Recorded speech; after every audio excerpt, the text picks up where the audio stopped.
Good evening, ladies, gentlemen, and anybody else that is out there. This is Jeanette Martin, of course, the owner of MYBC Consulting. You're coming to live. You're tuning in live on the MYBC Consulting Facebook page for another edition of the MYBC Virtual Bookstore Author Series.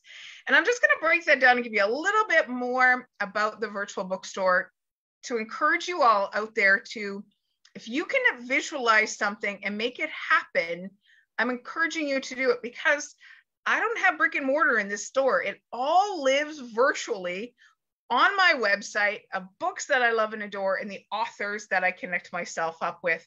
And it's there. So really, it's a tangible, intangible bookstore, which is fantastic because then I get to bring the tangible authors to talk about their books. So welcome, Paula Kent. Thank you so much, Jeanette, for having me. I'm so excited to be here. Oh, so you're about author number 41, number 2 so far in 2022. And why don't you introduce yourself and let people know where are you in this big blue marble and a little bit about your her story. I love that. Your her story. Yeah, absolutely. Thank you so much. My name is Paula Kent, as Jeanette has said, and I reside in Mission, British Columbia. A little stumble there. And a little bit about my history. Well, I was a bank manager for many, many years, and I chose to take early retirement in 2017. And as I sort of transitioned into the early retirement, I knew I needed to do something. I mean, I was 53 years old and I wanted to sort of shift. And I chose focusing on travel and tourism as my next step. What I did was, though, I went into a university for my master's in tourism management. I really felt like if I'm going to shift, I really got to ramp up my game. And that's where the trajectory changed a little bit. And I discovered this love of research and writing, discovered or uncovered, I'm not sure what the right word is, but what happened for me was as I just dove in, I began to write more and more and more. Sort of fast forward to 2020 when I graduated. Of course, we all know what's happened in 2020 and continues to be happening. And so tourism and that wasn't really feasible. And so what ended up happening is I had this space of time and I got to be reflecting and sort of considering how far I had changed and traveled and in my own life journey, and the path that I'd found, and that came to be a book. And I'm talking about that, the cycle of transformation that happened to me, but also I reached out to other women to understand better their stories. And that's how my book, Heroic Choices, came into being.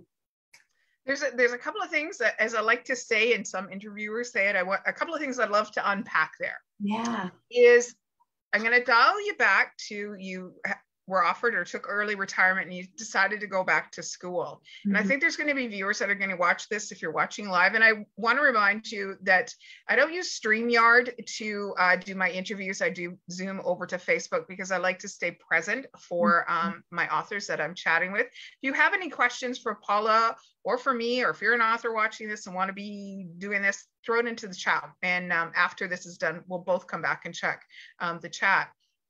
So you've made the decision that you, as a 53-year-old woman with a very illustrious career, to go back to school. What was it like going back to school as a mature student?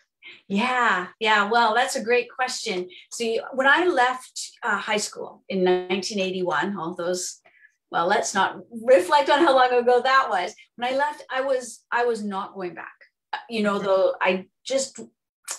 I liked school, but it wasn't just my jam. It wasn't my thing. And I, as life carries on, I got married and had kids and went into this. I got a job as a bank teller and worked my way up. And I was gifted this lovely career in banking.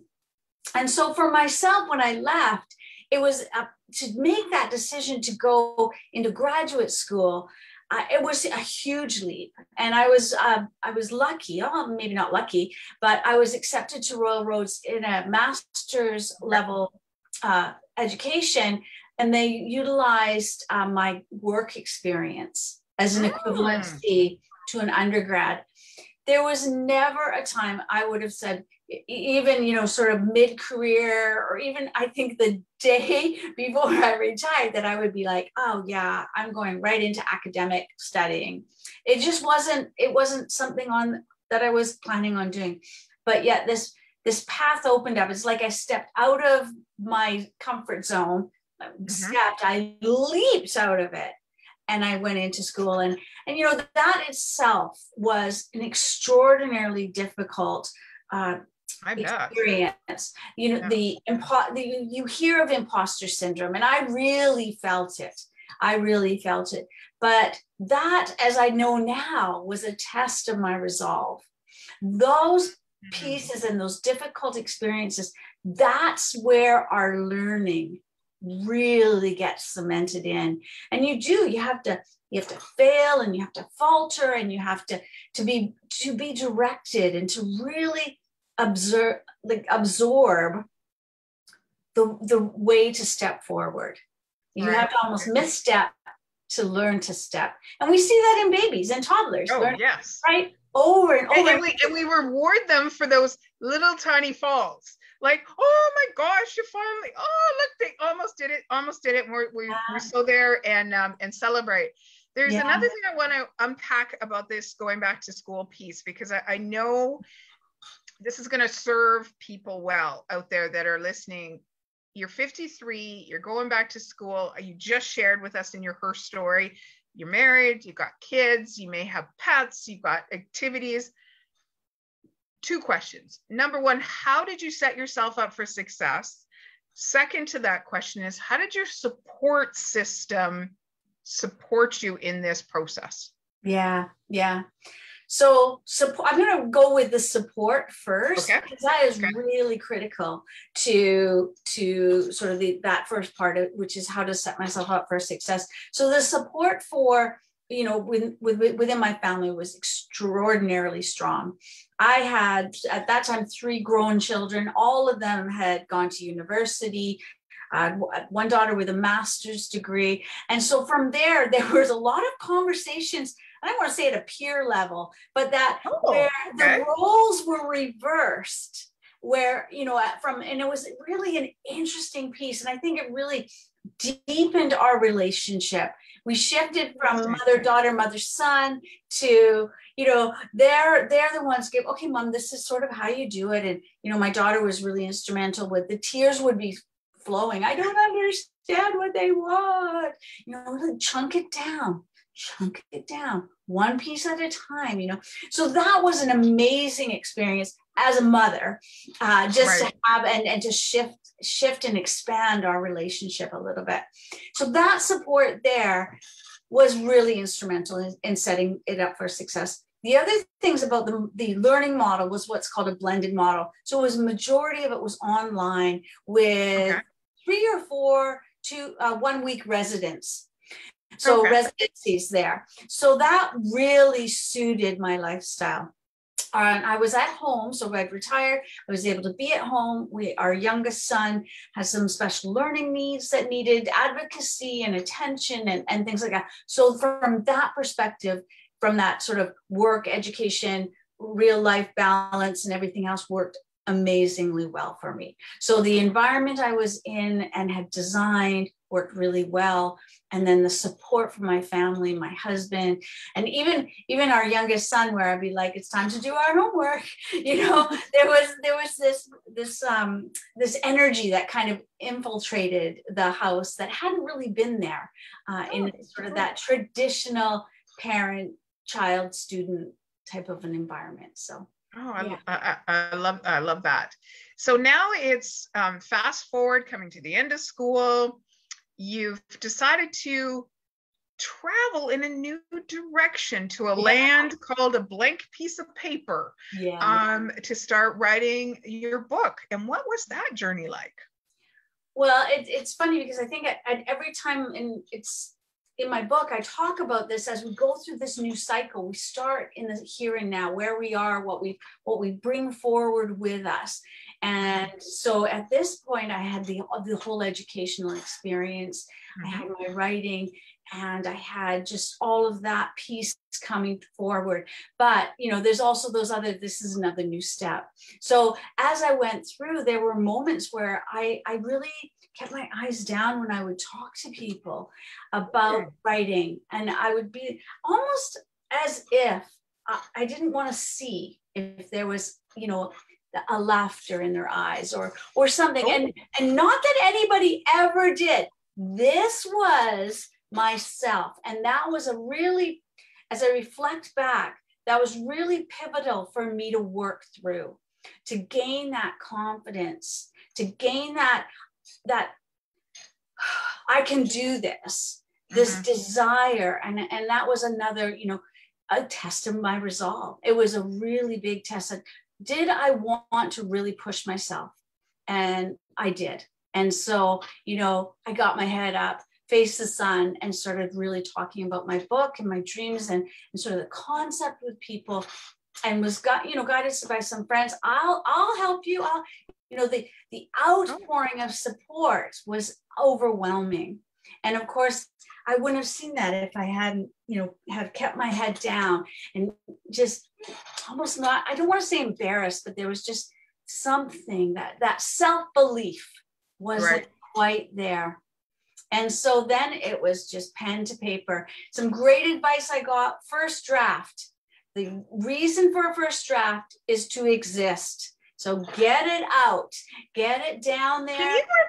Can you repeat that? Because that has a bunch of power. Like I'm a big visualizer. I have all the learning styles: kinetic, visual, auditory. And when you just said that, it was so concretely said. And when something is in existence, we have proof. We have proof that what I just did all of here, even though I don't believe I just wrote all of this stuff, when that first draft is sitting there, it's in existence. Yeah. That's a beautiful way to say it, Paula. Yeah. The reason for the first draft. Did your imposter syndrome go poof after that?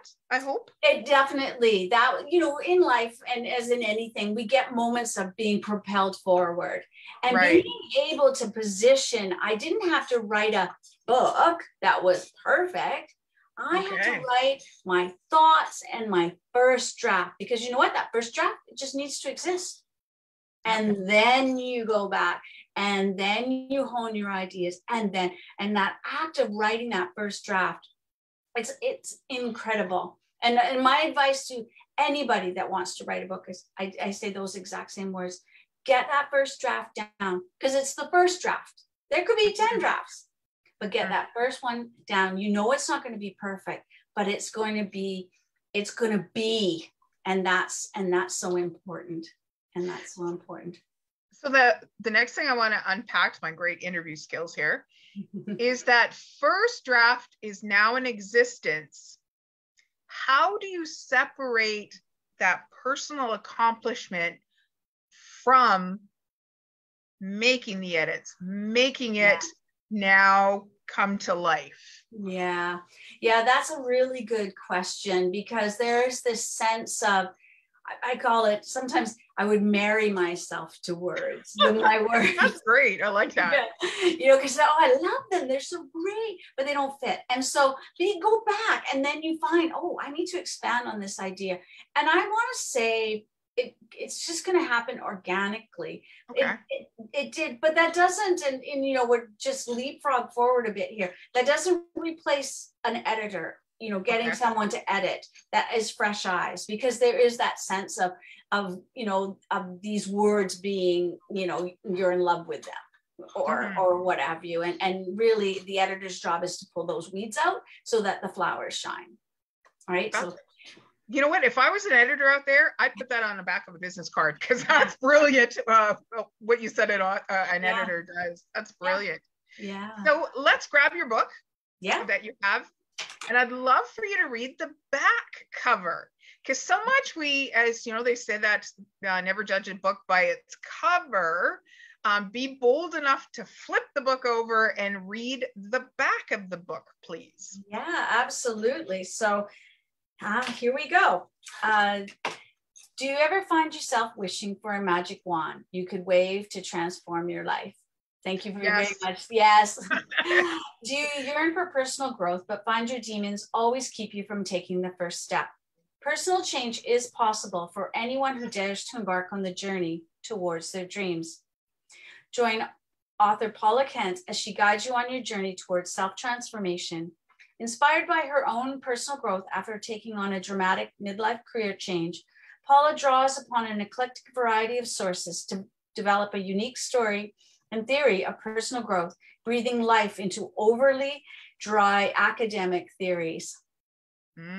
Taking inspiration from Joseph Campbell's theory of the monomyth or the hero's journey and Jack Mesereau's theory of transformative learning, Paula reflects on her own encounter with personal upheaval, as well as those of other women she surveyed.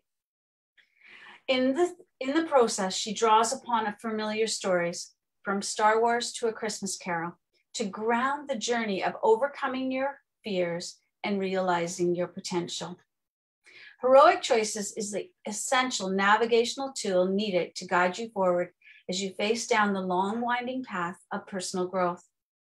Regardless of your age or circumstances, you hold the power to alter your trajectory, and Paula can show you how to take the first step.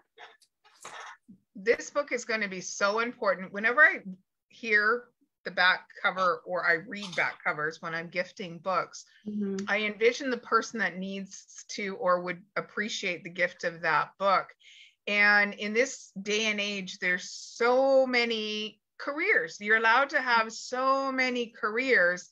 And when people hit that, as I call it, a gas at the late 40s, early 50s, that empty nest, and now going on to that next journey. And that was much like when I started my company, April 1st, 2014, just turned 50 and was like, okay, what do you want the back half of your life to look like?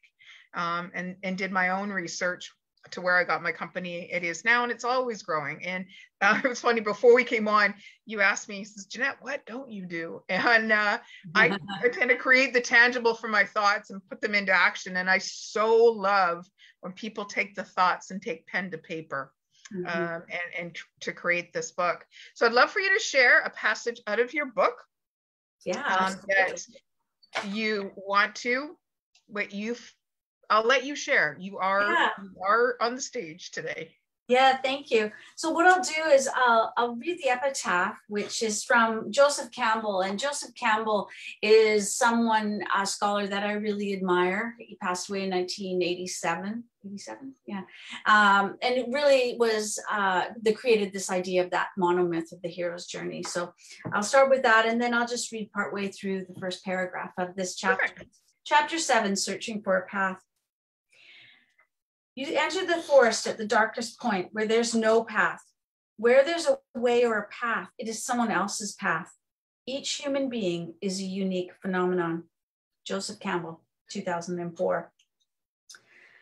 Our paths are all unique. No one's journey will result in the same transformation. Some may have similar experiences, perhaps even walk a near identical path.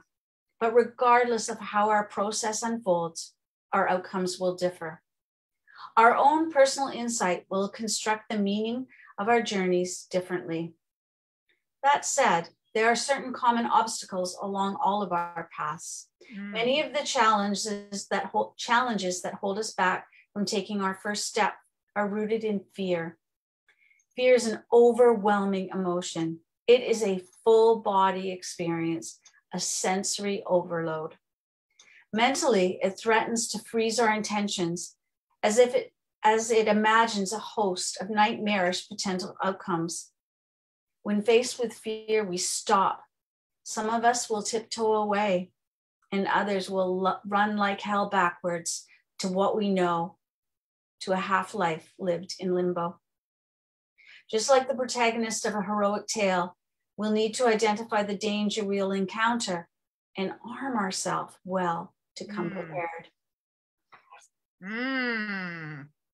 That last line, arm ourselves well. Yeah, That's going to be different for each one of us. Each one absolutely. of us.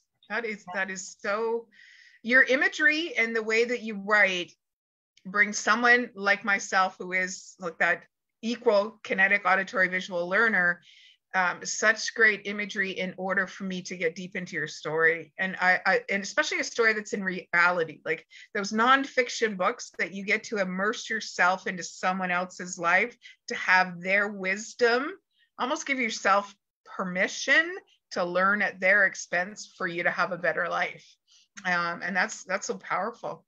Thank So you. Paula, I love to end these little MYBC virtual bookstore author series for you to say to who's ever going to watch this afterwards, now or on the replay, name a couple of people that you feel need to have this book as a gift or to buy the book.